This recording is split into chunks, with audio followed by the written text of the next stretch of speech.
Бид яг одоо нийслэлийн аврах ангид ирсэн байна. За миний хажууд байгаа энэ хүн бол нийслэлийн аврах ангийн эмч Ахмад Минд хоёр байна. Сайн байна уу та? Сайн байна уу? Сайн. За өнөөдөр бид бүхэн анхны тусламжийн хайрцаг дотор юу байдаг? Энэ дотор байгаа зүйлийг ашиглаад бид нэр одоо хүнд хэрхэн анхны тусламж үзүүлэх вэ гэдгийг суралцахол нь нэвтрүүлэгт маань оролцохоор Шидэт Райдер сургуулийн 6 дугаар ангийн сурагчид хүрэлцэн ирсэн байна. Ингээд үзэгч хүүхдүүд та бүхэн маань нэвтрүүлэгтэйгээ хамт байж хайрцаг дотор байгаа зүйлстэй хамтдаа танилццгаая.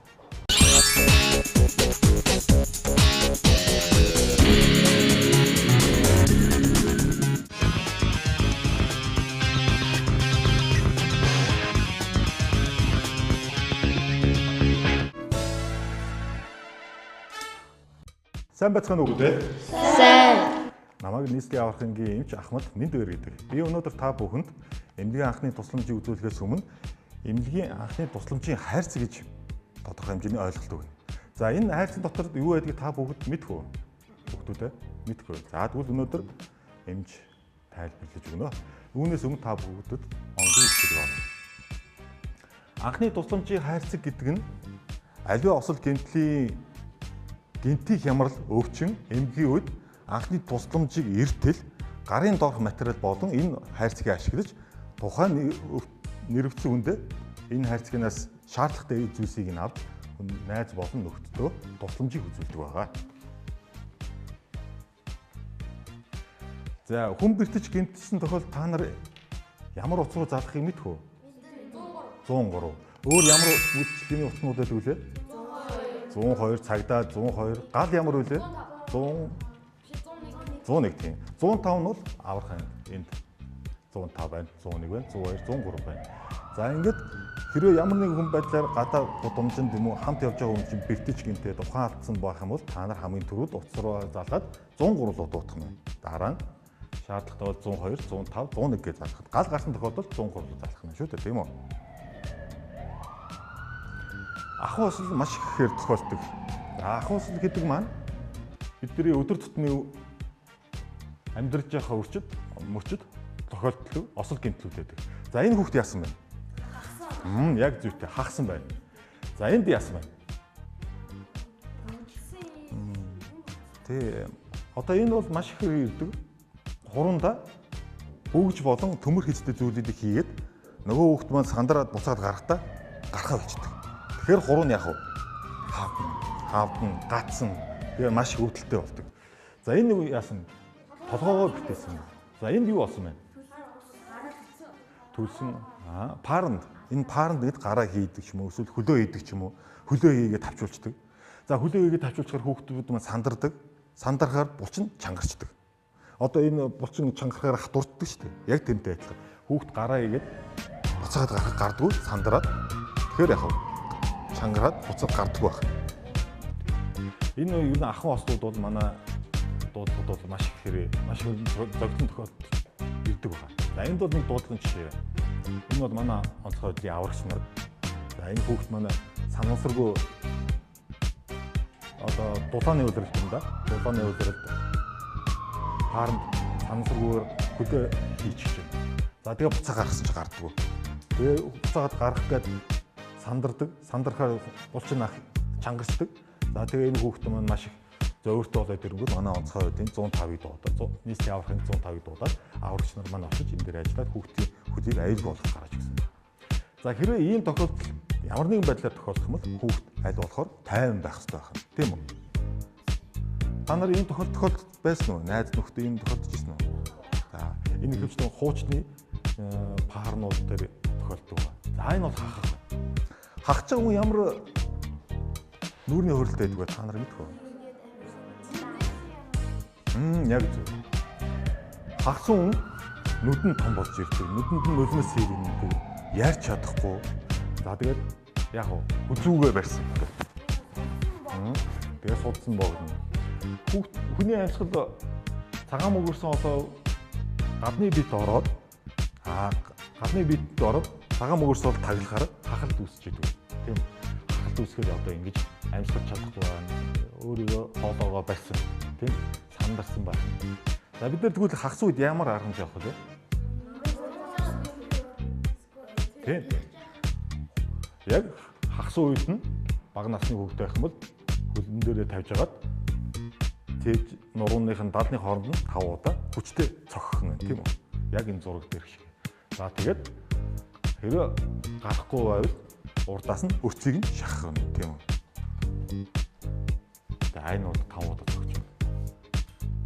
За ингээд өцгийг нь шахад залгисан юм цагаан мөгөөс олоод тэгэлсэн юм амнаас нь гарч байгаа. Хэрэг ганцаараа байх юм бол ширээ болон санд дээр ингэж цохих нь шүү дээ. Ингээд зургт үзүүлснээр. За энэ хугал гэмтлийн үед бас гараа угуулж явах, хөлөө угуулах бол амьдрал бол их олонтаа тохиолдог. Бид тэр үед яг хугалыг засаад боот хийгээд эмнэлгийн байгууллагууд дээр очиод гипс төлөв тийм ээ. Эмнэлэг дээр очиод. За энэ бол яаж вэ? Чагаан. Бидний цаг тоглож байгаад бас нийлээдгүй тохиолддог. Хөлөө ийг болдог тийм ээ. Зөөл идэг эмнэлэгсдэг зарим тохиолдолд яснууд нь бэртэж гэмтдэг. За энд яасан байна? Гараа боож ин тийм үү? Гараа гэмтээгээд гарыг сойгоод боож ин. Энийг бол гурвалжин ачуур тавих гэж нэрлэдэг. За энд яаж ин хамнаас цус гарсан биз дээ. Тийм үү? Хамнаас цусан бахад яг зөвхөн чихээс хийгээд багт юм ш. Хүүтэн бүс хүүтэн жин тавих. Цус гарсан дараа.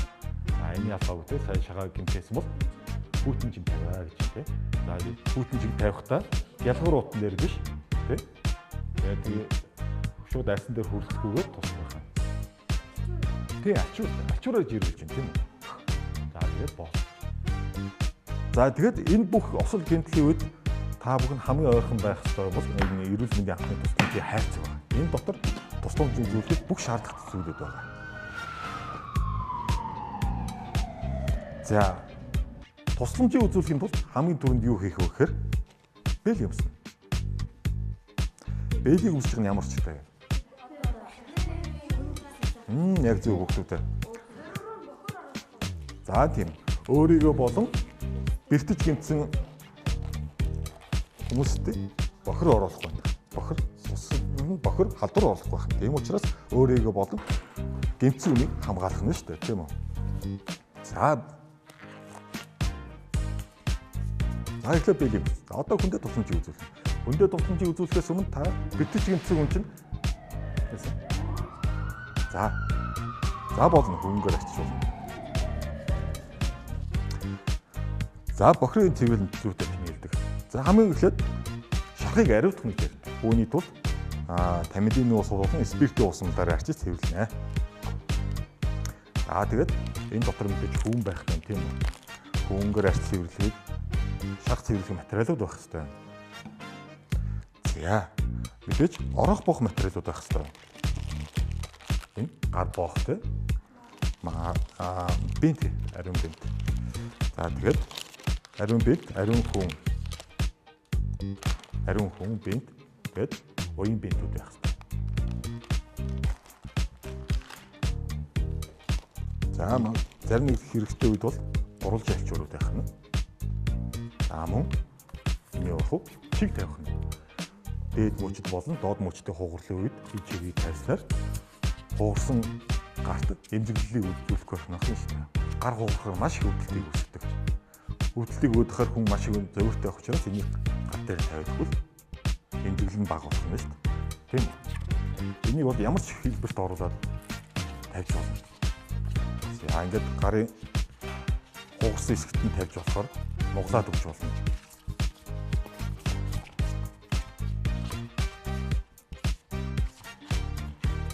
Энийг уян чигж нэрлэгддэг байна. За хэрвээ ингэж гар хугарсан бол гараа хугалсан хүн өөрхийн гараа ингэж барьсан байралтай байдаг. Тийм, ингэж барьсан. Гараа хугалсан хүн ингэж бариад. Хугарлыг ерөнхийдөө дотор нь ил болон дал хугарл гэж байдаг.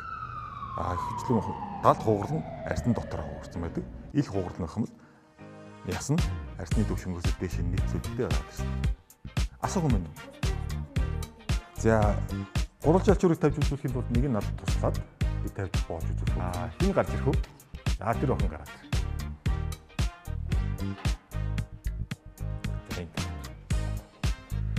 За ингээд магадгүй гадаа гудамж найзууд нь бөөнөр тоглож яваад нэг найз нь бихтэд унчлаа гэмтлээ гэж бодсон. За эсвэл сургуульд ч юм уу гадаа гудамж ч юм уу те. Тэгвэл та хүүхдүүд маань нэг найзтай тусламжийг үзүүлэх хэрэгтэй болох нь шүү дээ. За ингээд энэ хүүхд арай нэг ямар нэгэн байдлаар гараа хугалаа гэж бодъё тийм. Гараа хугалах юм бол энэ хүүхд хугасан гараа доороос нь дээш нь өргөсөн байдалтай маш зөөвөртэй. За энэ хүүхд харахад гар нь шуун дотроо далд хугарсан байна гэж бодъё. Ил хугараагүй далд хугарсан байна. За тэгэхээр ахын дүү яасан бэ? Хаанаас явж байгаад унсан бэ гэдэг нөгөө үнтэйгээ ярилцах нь тийм. За яасан гараа хугарсан уу? За ахын чам туслаад гарын чинь боол тэгээд гурван жалч хийж байна. За гарыг нь ахтаад зөөлөн болгоомжтой барьж өгөөд. За энэ гараа болгочих. Энэ гараа болоод энийг яг хугарсан гарын чигт нь тавьж өгнө. За энийг доороос нь зам барьж байгаарай. За ингээд уян бент болоо бент хийх.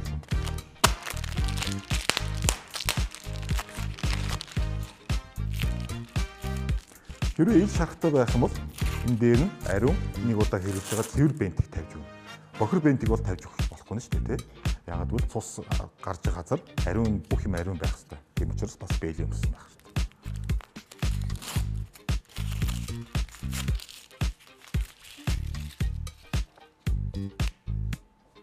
За хэрвээ шарах байна гэж үзэх юм бол дээр нь хөвгөн самбаа тавьж өгье.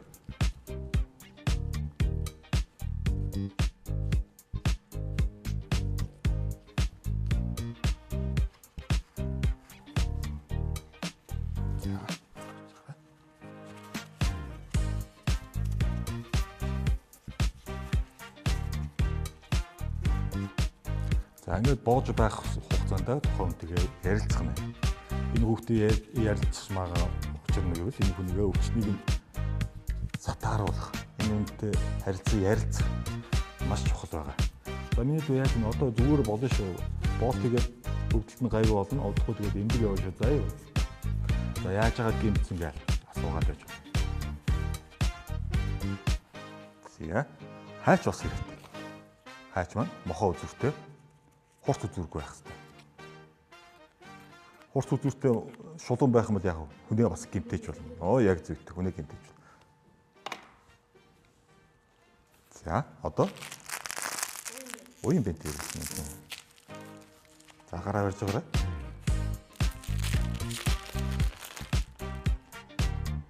За бент болон ариун бентийг боож явахдаа ерөөсө газар унаж болохгүй.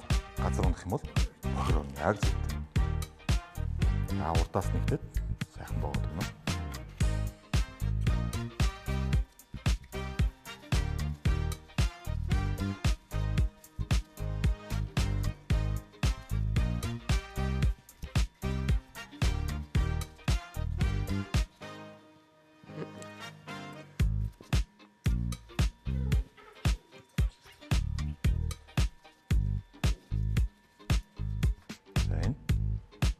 Түгжээгээр нь буцаад өгч идэх.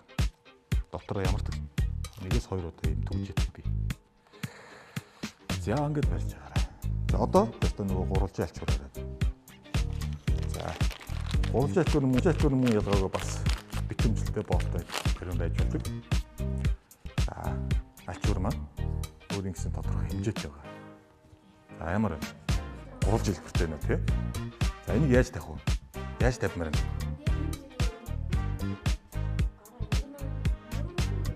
Яг зүйтэй мөрөнд байх нь шүү дээ юм. За яаж юм дүү?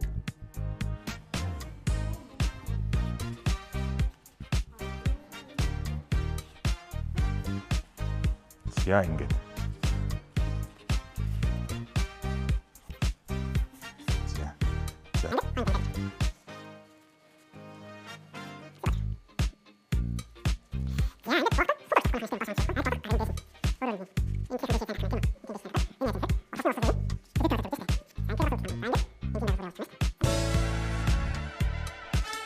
Яа, ингээд боохтой сул өргөж болохгүй нөх юм шүү дээ. Доош онгож болохгүй. Аль болох гарыгийн дээш нь.